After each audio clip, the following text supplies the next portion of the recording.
going to bring the bishop out, so we want to make space for castling. Knight usually just jumps in here for some reason. Doesn't want us striking first blood. We're doubling the pawns. Excuse me. So it moves into this square here.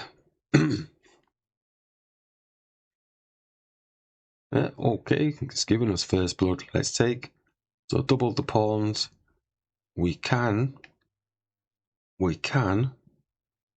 hit the center pawn, because we have the support of the knight as well, because the queen is here. We're giving them things to think about. So we can take, because the knight does have the supporting of the queen, we can take the knight with the pawn, with a lesser piece. Always being mindful, all this activity is opening up rook's activity. Yeah, so we're going to castle. Looks like they have left the game though, because it's gone a bit frantic.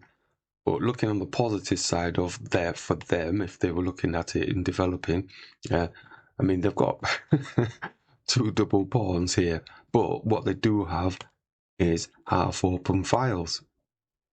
Well, one's an open file and one's a half open file.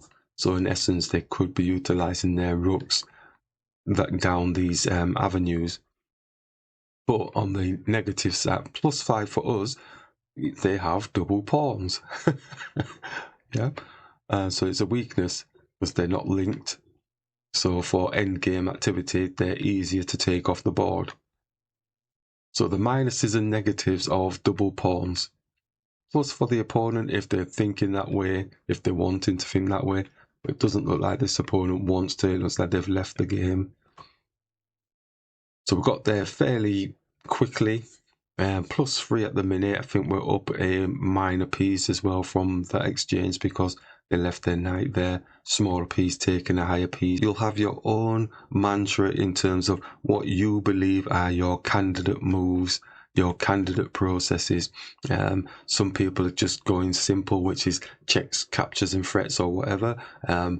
Some just have captures and threats, or some just have checks, captures. So it all depends how you want to play it. Ours is position, checks, captures, threats, support, blocking, and then back to position again. So if we're in a quandary about anything, we start with position. Is that position going to be appropriate for us? Does it help us?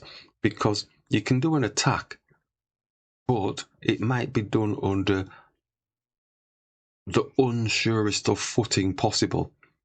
Yeah, so in essence, you've basically swung at somebody, but then you're actually going to fall off of the cliff.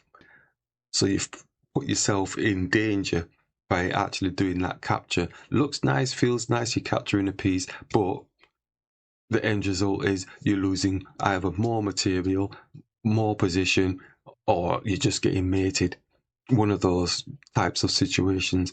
So you'll work your own mantra how you best see, best fit in terms of how to select the appropriate moves.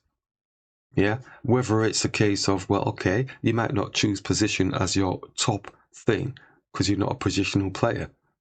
You might choose something else. You might be a tactical player.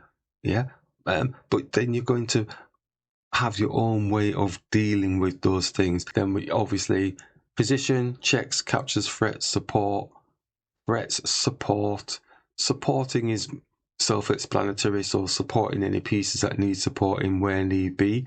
And blocking, again, self-explanatory. It's blocking pieces or blocking their attacks or potential movements of their pieces that are looking to advance or to do some sort of combination attack towards you, and it might just be blocking off a simple pawn so that it just doesn't have any play in the game.